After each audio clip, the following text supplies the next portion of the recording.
Knubz up and good morning. Coming straight to you from the new Knubz up headquarters, condo action. I just want to give thanks for everybody who shows support and who continues to pray for me, who did pray for me, and I'm living proof that prayer works. Because I remember 6 months in the hospital of doctors messing with me, experimenting on me, and this is what I want people to understand, and this is what I learned. And take this with you. You see, the word practice doesn't change when it comes to a doctor or when it comes to riding a bike. Now, if you go into India with something that they've seen before, they've had their practice so they can cure it. Go in there like me with something that they've never seen before, and no insurance, and no family to back you up, and half a brain to ask questions. They'll hate you. Okay, and if you don't believe me, this look like it fixed you.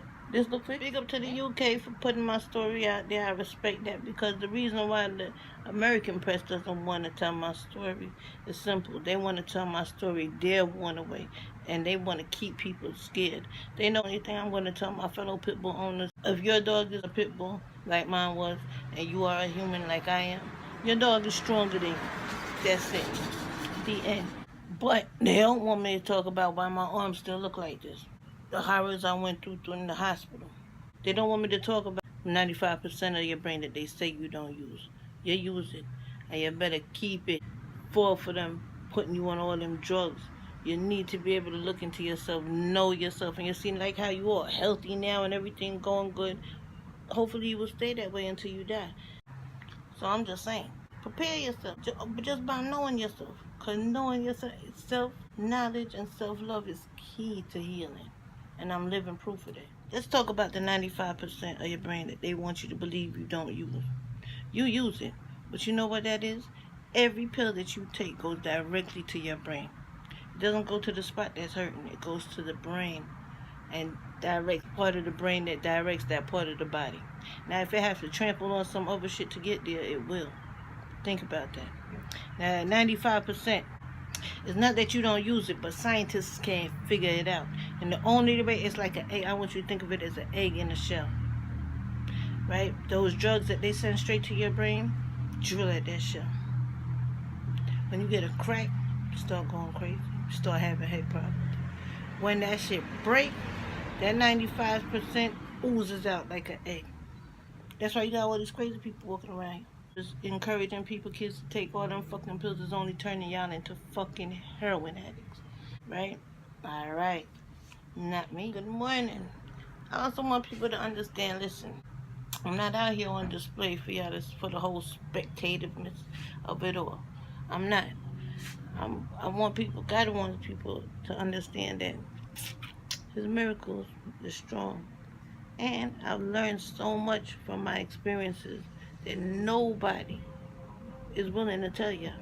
The American press does not want to tell my story because they know I'm going to tell how the hospital has left my arm like this. And big up to those few people who ask me about my condition, because very few ask me. Yeah, a lot of people like to look at my shit like, oh god damn, it's what the yes. No, this is what's left for me. Bombaras class. So I don't do this for boasting and I don't do this for bragging. I tell people my story because this ain't me, this is God's story.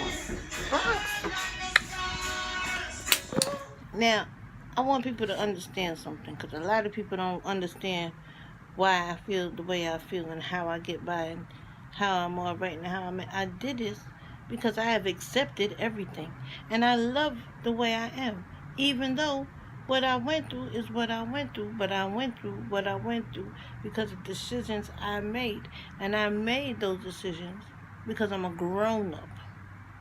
And I do what I want to do. I've always done what I wanted to do. So, any price that I pay, I'm grateful for it, because guess what? It's all a lesson learned.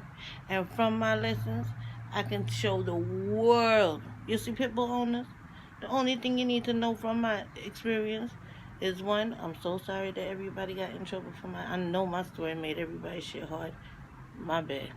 Two, if your dog is a pit bull, like mine was, and you are a human, like I am, your dog is stronger than you.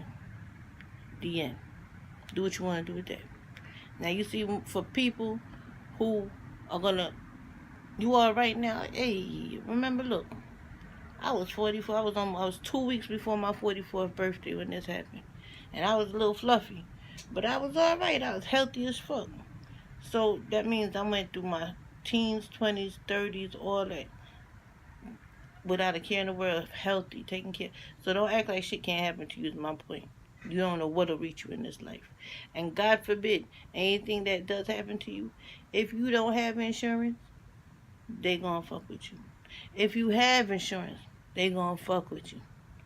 Okay, so you try not to take my foolish advice and try not to get sick or get hurt because they is gonna fuck with you. I want y'all to think about that just for a second. Let me break it down for you. But fuck around and go in there with some shit like mine. I went in there with what they call non-textbook injuries. Know what that is? Know what I mean? They ain't nobody has never seen no shit like my shit. My injury, the dog did me dirty. That's what that means. The dog did me dirty. Fucked me up. You understand? And I clearly gave them the first week I was in ICU suffering with that arm for 3 weeks. Now let me tell you about me now. I saw what the arm went through, and I ain't want the arm. If I had, I was shocked that I even lived. So I already knew if I was gonna live through this thing, the arm was a goner.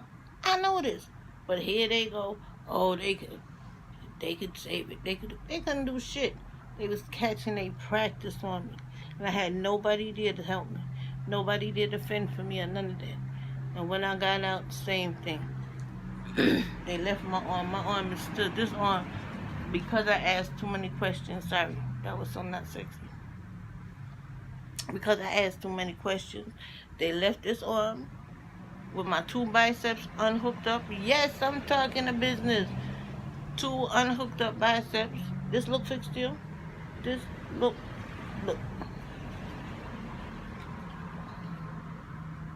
No, it's not.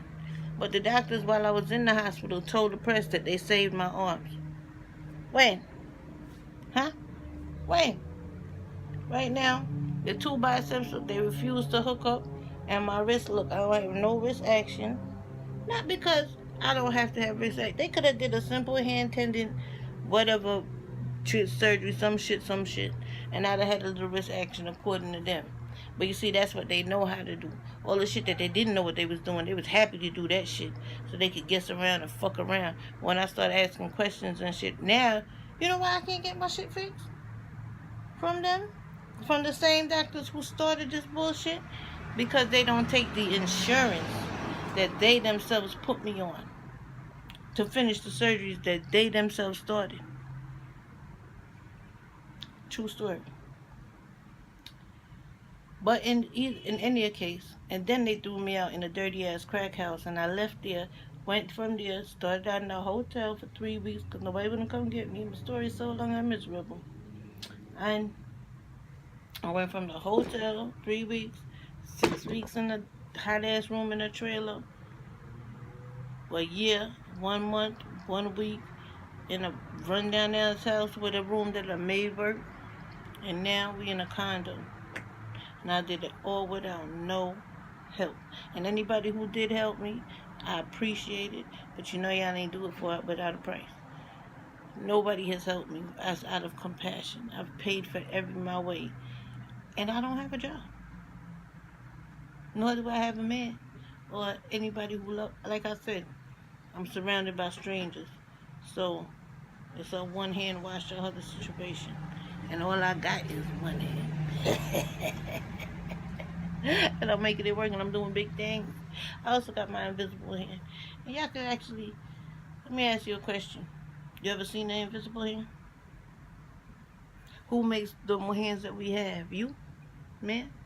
No. So how you know he don't make invisible hands? I got invisible pain. According to the doctors, they call that phantom pain. Right? Ain't nothing phantom about that goddamn pain. You know, listen, my bitch told me, you know, the doctor tried to tell you, they're trying to make you feel like you stupid just to believe foolishness because they can't figure it out. How much shit I had to wean myself off of, and I could get all the good shit. They told me they had me on the shit that killed Michael Jackson.